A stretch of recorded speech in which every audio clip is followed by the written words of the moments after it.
Hi viewers, welcome to our channel. ప్రస్తుతం మనతో పాటు సీనియర్ జర్నలిస్ట్ దాము బాలాస్ సార్ వారితో మాట్లాడదాం.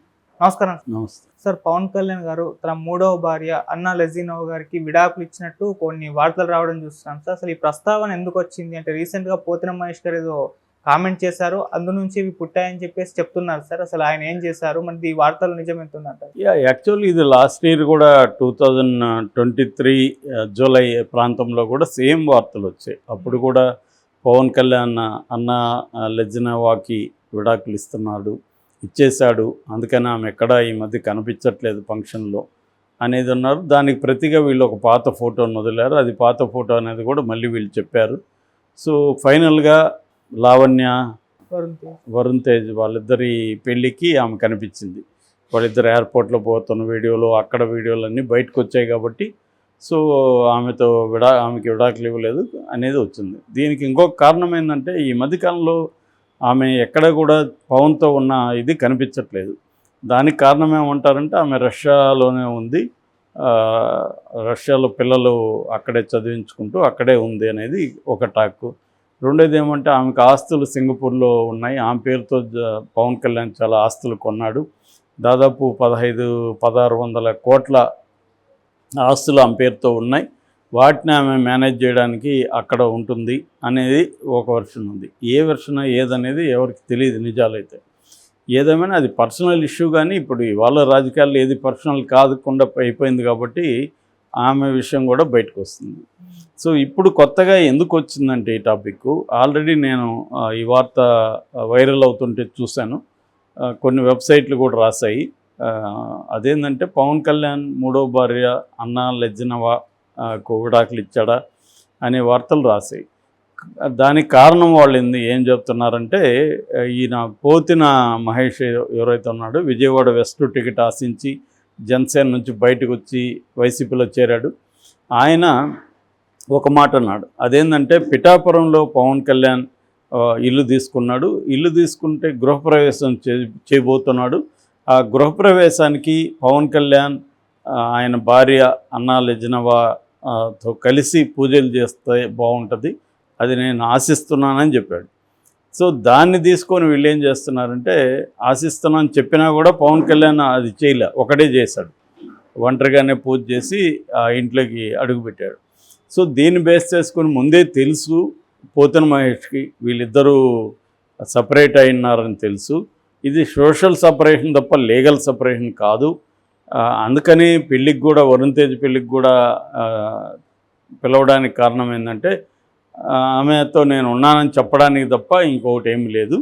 అందుకనే అప్పుడు పిలిచాడు. వాళ్ళు కూడా పిలిచారు కాబట్టి ఆమెతో వాళ్ళకి రిలేషన్షిప్ ఉంది కాబట్టి వచ్చారు తప్ప, ఆమె వచ్చిపోయినంత మాత్రాన విడాకులు ఇవ్వలేదని కాదు. విడాకులు లీగల్గా ఇవ్వలేదు, కానీ వాళ్ళు చాలా కాలం నుంచి సపరేట్గానే ఉంటున్నారు. ఆమె రష్యాలోనే ఉంటుంది అనేది ఇప్పుడు వస్తున్న నేరేషన్. దీంట్లో ఎంత నిజమైనా తెలియదు అంటే. కానీ ఇప్పుడు పవన్ కళ్యాణ్ ప్రతిసారి నా భార్య నాతోనే ఉందని ప్రూవ్ చేసుకోవాల్సిన కర్మ ఆయనకేమీ లేదు కదా, అదే ఆయన ఇష్టం.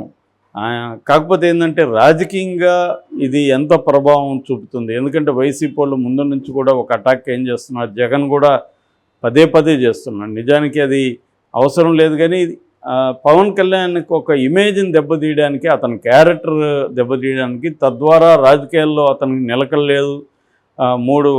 ఒక భార్యతోనూ ఉండలేని వాడు రాజకీయాల్లో నిలకడ ఎలా ఉంటాడు, రాజకీయాల్లో కూడా అనేక పార్టీలను ఆయన మార్చాడు, వ్యక్తిగతంగా కూడా భార్యను మార్చాడు అన్న ఒక కనెక్షన్ తీసుకురావడానికి వాళ్ళు వ్యూహాత్మకంగా వైసీపీ వాళ్ళు తీసుకొస్తున్నారు. నిజానికైతే ఒక లీగల్గా ఎంతమంది భార్యలతో ఉన్నా అది పక్కనోడికి సంబంధం లేదు, అది వాళ్ళిద్దరికి సంబంధించింది. కానీ అలా అంత సింపుల్గా రాజకీయాల్లో ఉండదు, అంత ప్లెయిన్గా అంత సింపుల్గా ఉండదు. ప్రతి రాజకీయాల్లో ఉన్న ఫ్యామిలీస్లో ఉన్న స్త్రీలను, ముఖ్యంగా ఆంధ్రాలో ఎవరిని కూడా వదిలిపెట్టలే వైసీపీ వాళ్ళు.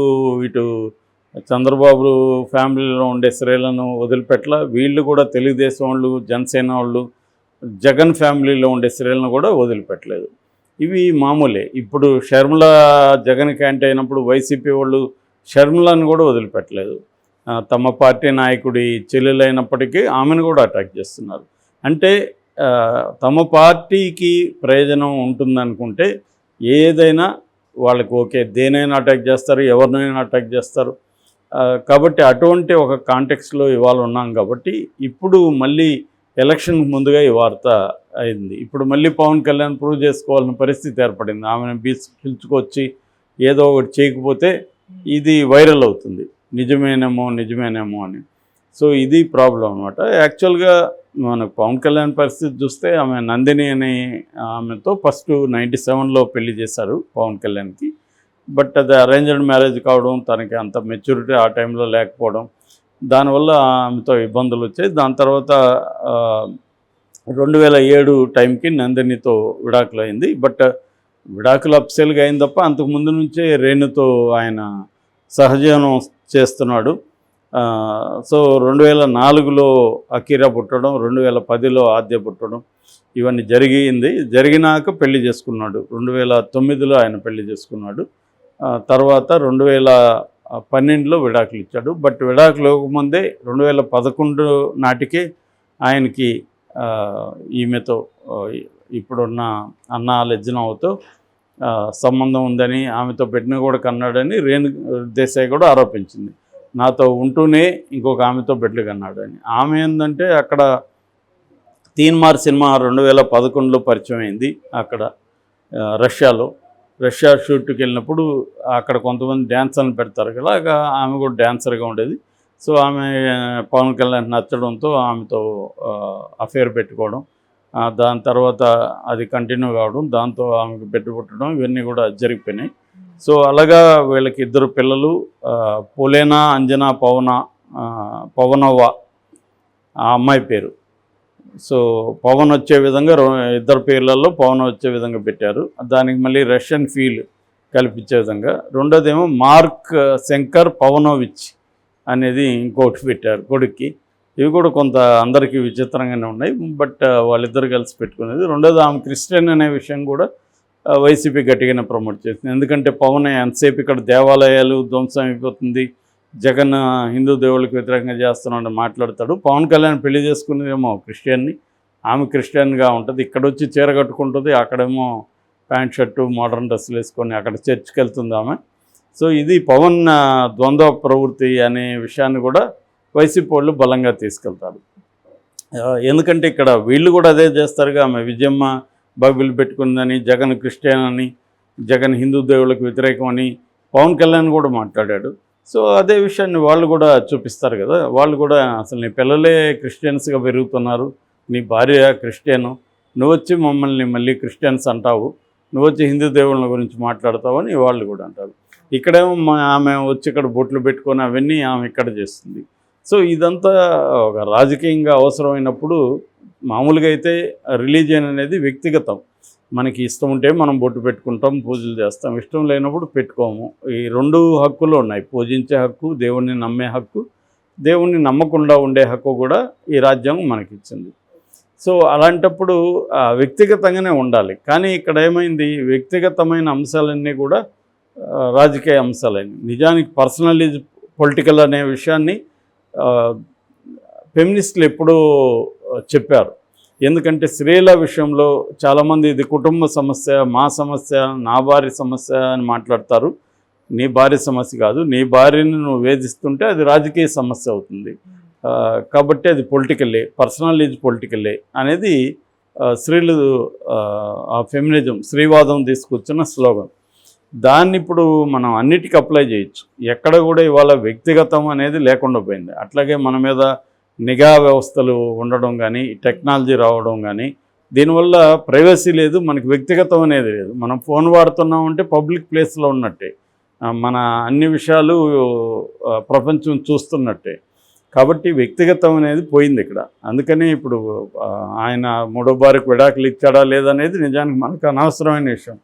కానీ మనం ఎందుకు మాట్లాడుతున్నామంటే ఇది రాజకీయాలకు ముడిపడింది, ఆంధ్ర సమాజానికి ముడిపడిపోయింది కాబట్టి మాట్లాడాల్సిన పరిస్థితి ఏర్పడుతుంది. ఎందుకంటే దీన్ని కూడా రాజకీయ ఇష్యూ చేస్తారు. అలాగే జగన్ కూడా పవన్ కళ్యాణ్ కూడా జగన్ ఫ్యామిలీ గురించి చేస్తున్నాడుగా. వాళ్ళ చెల్లిని గోడకేసి కొట్టాడని అడుగు. ఎవరు చెప్పారు ఆయన గోడకేసి కొట్టారని? ఆమె చెప్పిందా నన్ను వచ్చి గోడకేసి కొట్టారని? షర్మిలా చెప్పిందా? ఇతనేలాగా అంటాడు మరి? కాబట్టి ఇక్కడ ఏంటంటే పవన్ కళ్యాణ్ సోకాల్డ్ సొద్దుపోసు కాదు, జగన్ సోకాల్డ్ సొద్దుపోసు కాదు. అందరూ కూడా రాజకీయ ప్రయోజనాల కోసం ఏ అంశాన్నైనా వాడతారు, మతాన్ని వాడతారు, కులాన్ని వాడతారు, వ్యక్తిగత విషయాల్ని వాడతారు. అలాగా ఇప్పుడు ఇది మెల్లమెల్లగా వైరల్ చేస్తున్నారు. పోతిన మహేష్ కొత్తగా వచ్చాడు కాబట్టి అతనికి ఈ పార్టీలో అన్ని విషయాలు తెలుసు కాబట్టి సో అతను చెప్తున్నాడు అని అంటున్నారు. ఇది ఖచ్చితంగా ఇంకొద్ది రోజులు పోతే పెంచే అవకాశాలు ఉన్నాయి ఈ అంశాన్ని. Okay sir, thank you so much.